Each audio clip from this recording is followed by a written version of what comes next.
Hi friends, ഇന്ന് നമ്മൾ special soya വെച്ചിട്ടുള്ള ഒരു റെസിപ്പിയാണ്.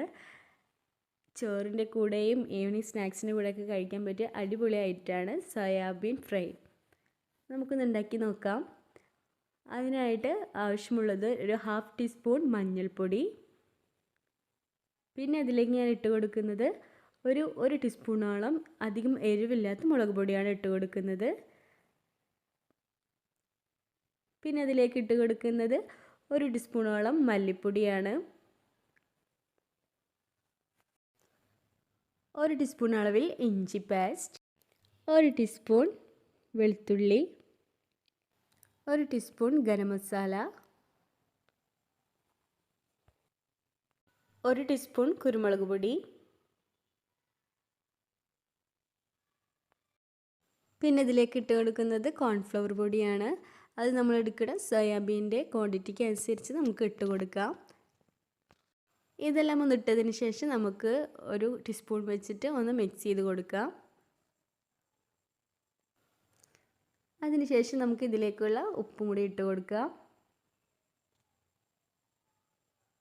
എന്നിട്ടും നന്നായിട്ട് മിക്സ് ചെയ്തെടുക്കാം.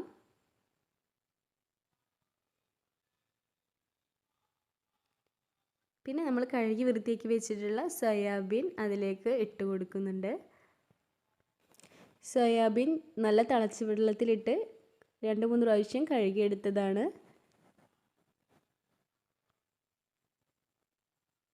എന്നിട്ട് അതെല്ലാം കൂടി നന്നായി മിക്സ് ചെയ്തെടുക്കാം.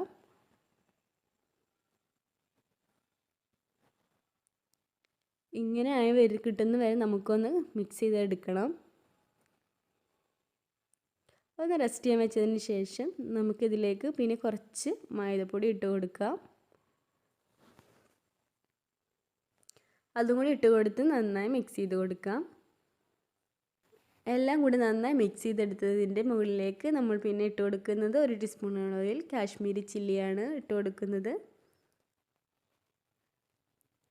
ഇത്രയും കഴിഞ്ഞാൽ നമ്മളുടെ മസാല റെഡിയായി. ഇത് നമ്മുടെ എണ്ണയൊക്കെ ഇവിടെ നന്നായി ചൂടായി വന്നിട്ടുണ്ട്. നന്നായി ചൂടായ എണ്ണയിലേക്ക് നമുക്ക് സോയ ഓരോന്നോരോന്നായി ഇട്ട് കൊടുത്ത് ഫ്രൈ ചെയ്തെടുക്കാം.